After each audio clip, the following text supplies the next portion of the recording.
Hey, yo. Good afternoon, ladies and gentlemen, boys and girls, germs and viri of all types and sizes. It is I, your bearded wolf god Lobo, with something a little different. We have a little bit of a rant. Okay. Now, I've heard from the fan bases. I've heard quite a few. I've seen a video from a couple of months ago recently um, about an interview with Jake Solomon about what happened and how Marvel Sons came about, why XCom 3 doesn't exist right now, and should. That one's on Jake.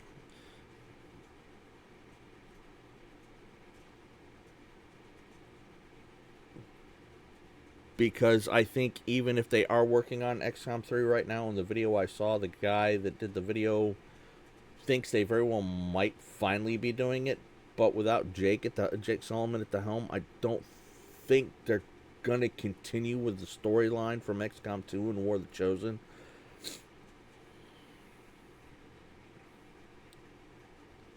Where we find out what the danger from the deep is.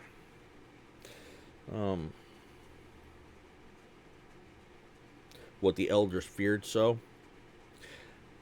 I suspect that the guy whose video I watched, and I may try and find it and link it for you below. We'll see. If I think about it, I happen to agree with him that if they are working on it, it'll probably be a reboot with somebody else's stamp on it. And that's not a reimagining I want. I want my XCOM 3 with Jake Solomon making the storyline because he knew what he was doing. He was the head of the team that was behind XCOM 2 and War of the Chosen.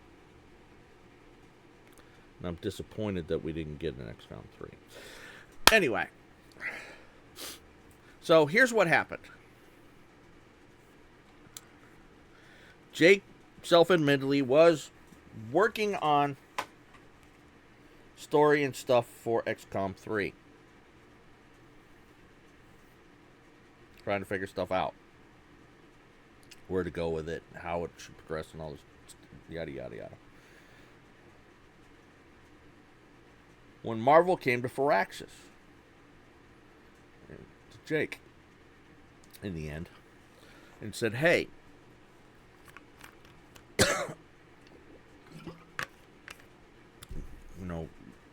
would you like to design a game for us set in the Marvel Universe? Now, Jake, he hemmed and he hawed, he says, and he didn't think it was a good idea originally, but as he thought about it over the weekend, he decided, okay, we're going to do this. Now, I get the reasoning behind it. Jake was a huge Marvel fan, and he saw a chance to reach a much wider audience, and then maybe bring in yet more players if Marvel Sons did well, to bring in a wider player base to XCOM 2 or XCOM 3 when it launched, and get more players for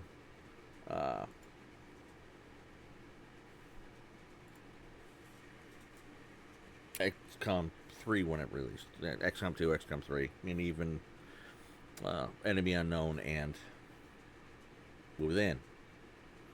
Now, here's the problem that nobody looked at the time. Jake certainly didn't think about it, I don't think, or he may have, but I don't remember because I haven't really actually watched the interview myself. I've just gone by the clips I've heard in the other video. Here's the issue. There were, in the 2 years between XCOM 2 and the War of the Chosen DLC, 4 Marvel games for PC and consoles released in 2 years. The video game industry, like many things, beats things, like the movie industry, beats things to death. People get burned out. It's like the Marvel Universe movies.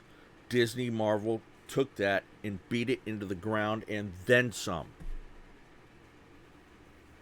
To the point where people actively did not want to go see yet another fucking Marvel film. And in the 4 years between the release of War of the Chosen and Midnight Suns in 2022, there were 10 Marvel games released to PC and console. Now, this does not include, in either case, either the 2 years between XCom 2 and War of the Chosen DLC, and, of course, the 4 years between War of the Chosen and Marvel Suns, the Marvel games that were released on the Android and Apple operating systems for the phones, mobile.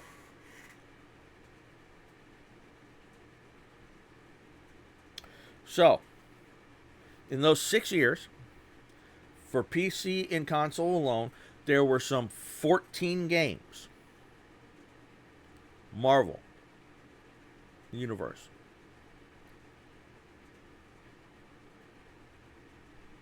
And somehow they're surprised that number 15, Marvel Suns, did badly.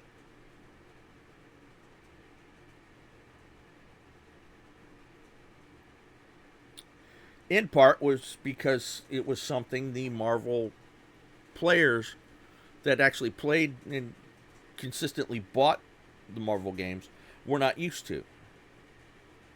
Top-down tactical warfare. Movement-based warfare. Turn-based.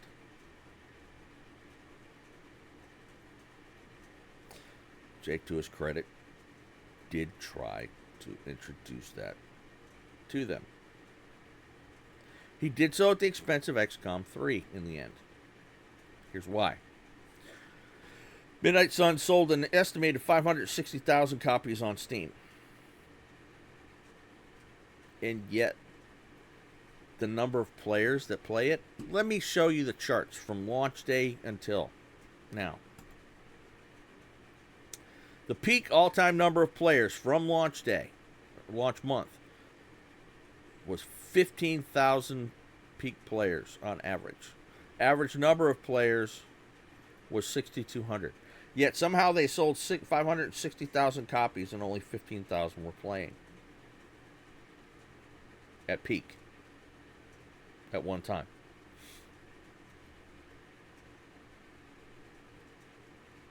And then if you look, the peak numbers, peak player numbers, and the average number of players as the months progressed continued to do nothing but spiral down.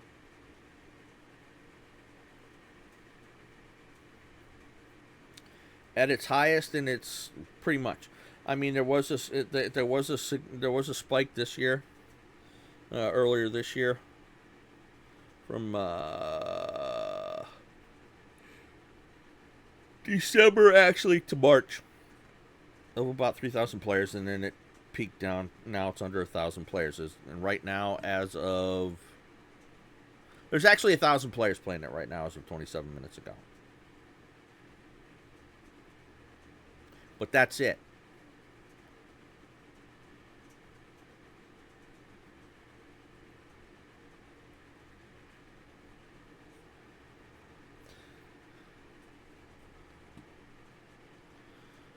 It is now the 24-hour peak. I don't foresee it going up all that much.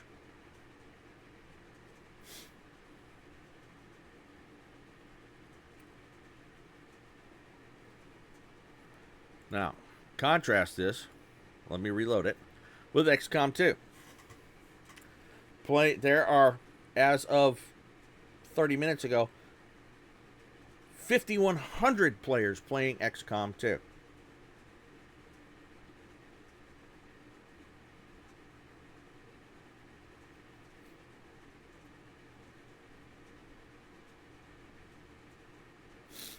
The all-time peak for XCOM 2 when it released in 2016, peak players, was 132,000, almost 100, and halfway to 133.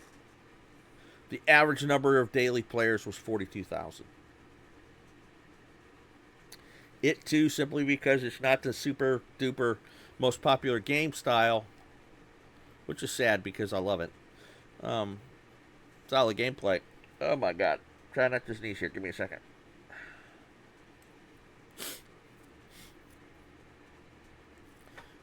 Also spiraled down, and it's had some spikes.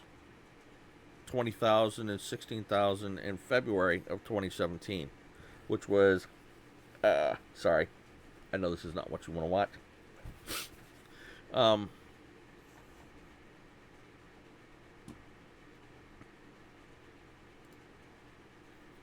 Which was, I believe, when the DLC Shen's Gifts and the Alien Hunters came out.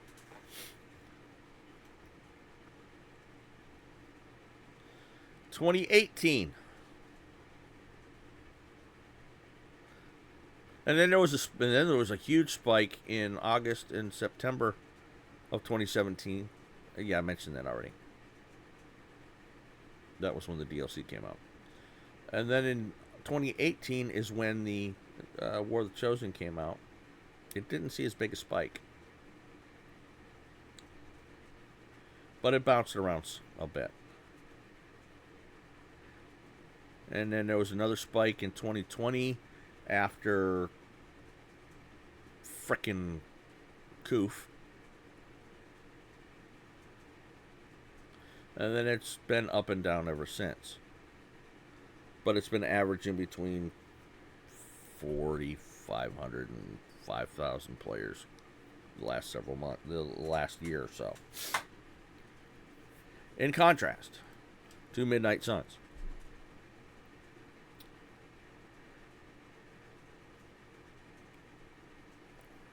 Let me put this into perspective for you. Let's look at the numbers for Enemy Unknown. 3 hours ago, when I last loaded this screen, there were 937 players playing.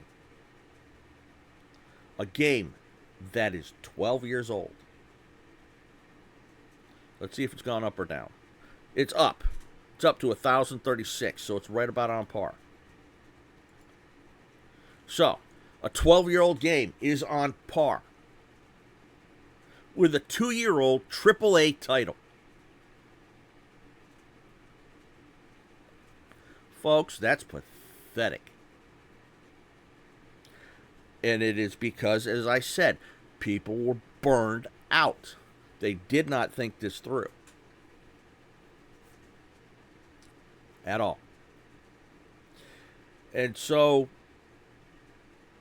because Jake wanted to try something new, which is fine. He loved Marvel, and he wanted to try and bring player, and he wanted to try his hand at it. He forsake the game that made him a household name among the players.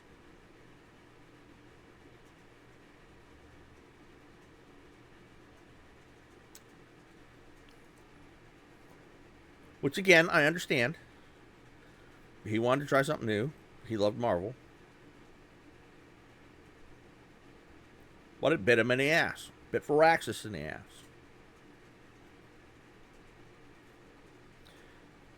And now here we are,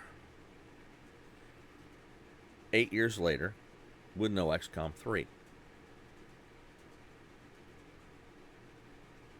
8.5 years later.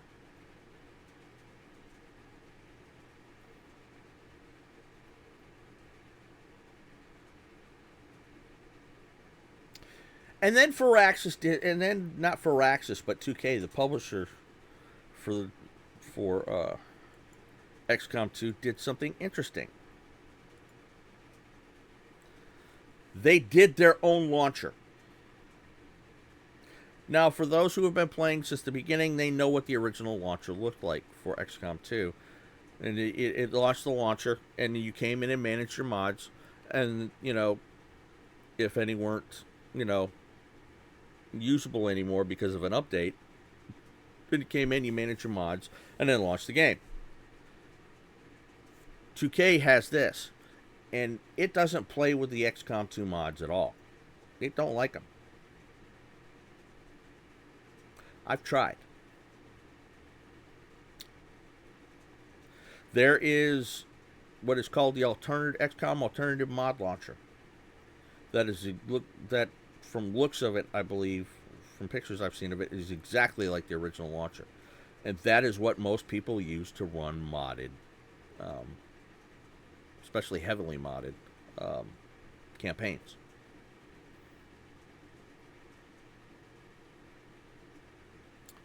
It's a little more in depth in its use because you're doing the mods in a window in the game file in Windows.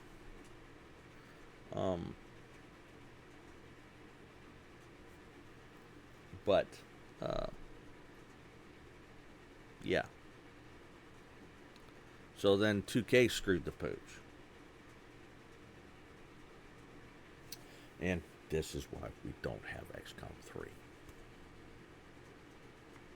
You know, I have similar issues with other publishers.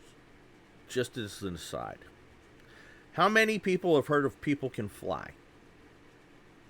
Game developer.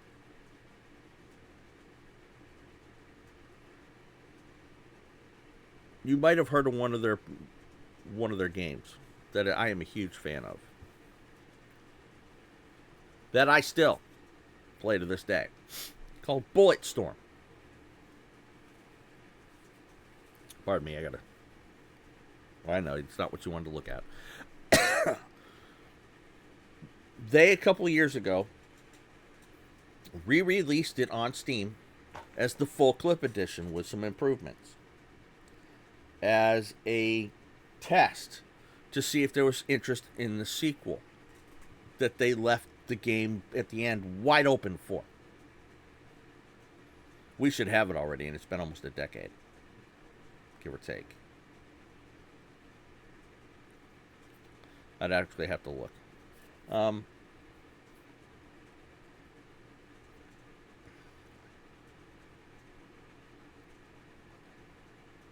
And apparently it was there. The interest was there. Because they then released another special edition called the Duke Nukem edition, where they replaced the voice actor for Grayson Hunt, the main character,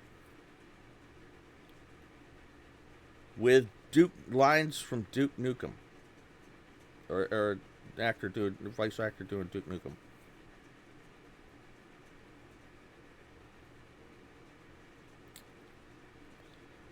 Earlier this year, late last year, they released Bulletstorm VR.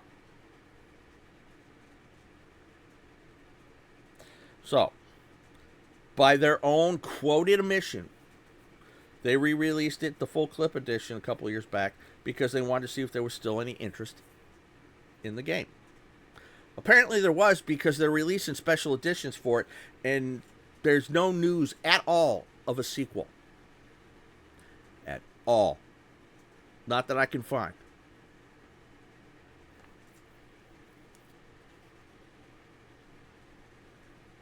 There's another one I would dearly love to see one more game for, and I've been desperately waiting for. Have you heard of Deus Ex, or as most people call it, Deus Ex? Mankind Divided and Human Revolution. Flip those two subtitles around because that's the order they came out in. Human Revolution first, then Mankind Divided. They tell a story in the world of Deus Ex. Deus Ex is how you pronounce it.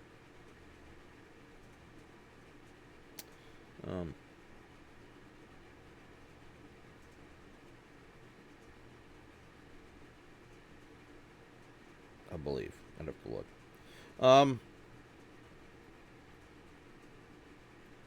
It tells the story of Adam Jensen and his fight against the Cabal.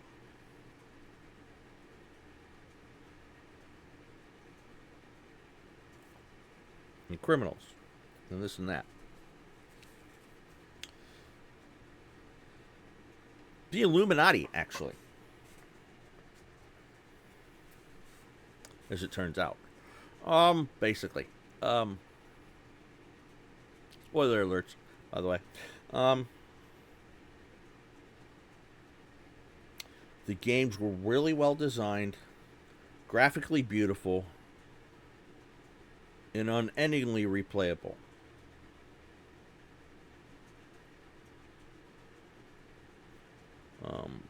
The only reason they're not on my hard drive is to make room for other stuff. So I finally had to take them off my hard drive to make room for some other stuff. And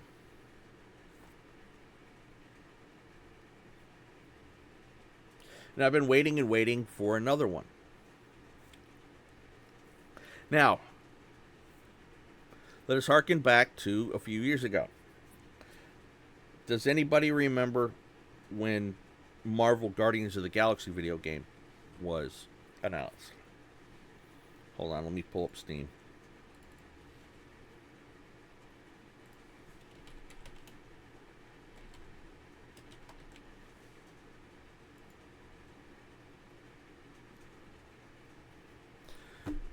Released in 2021. All right, it was announced 2021 was when it was released. So it was announced in the one of the big game shows.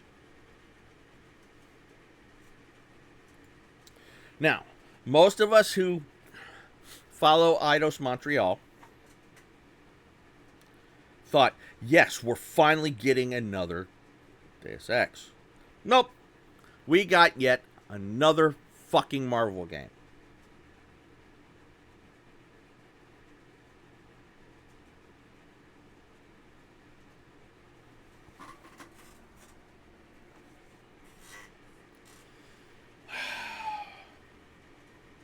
And I don't even know how that one's done.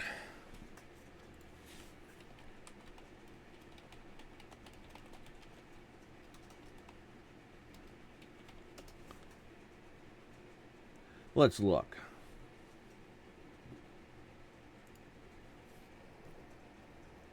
Holy crap, this is even worse, at least from the Steam side. Peak number of players on Steam, 7,000. Now, admittedly, also released on console, so most of the players are going to be over there. But if you're going by Steam numbers alone, it did horrible.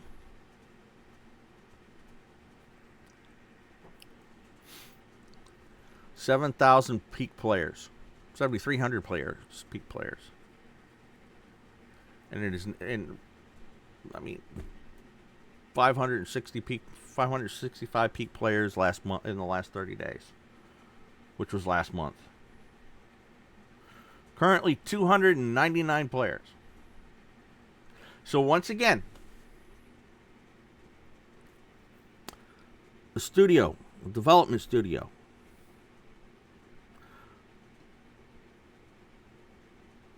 tossed aside what for them would have been guaranteed to ride the Marvel gravy train. And now at this point it's too late. We're not going to get it any more than I think I'm going to get Bulletstorm 2. And this rant has gone on longer than I wanted. And it's gone a little afield here to other games. But, yeah.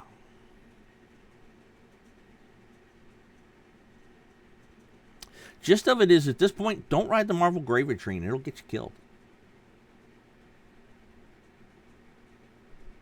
At least on the PC player side.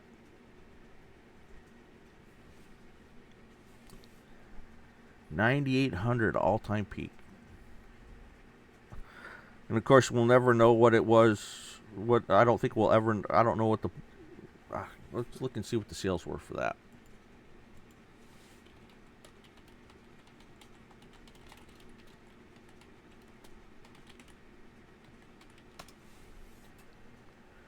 Over 8 million.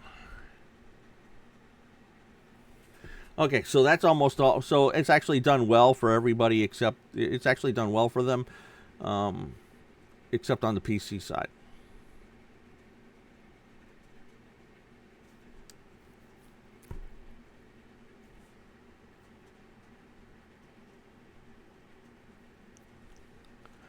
But once again, they like I said, they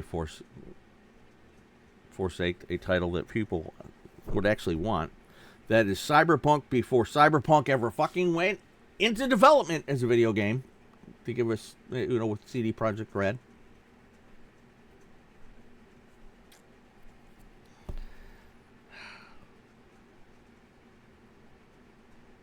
For another damn Marvel.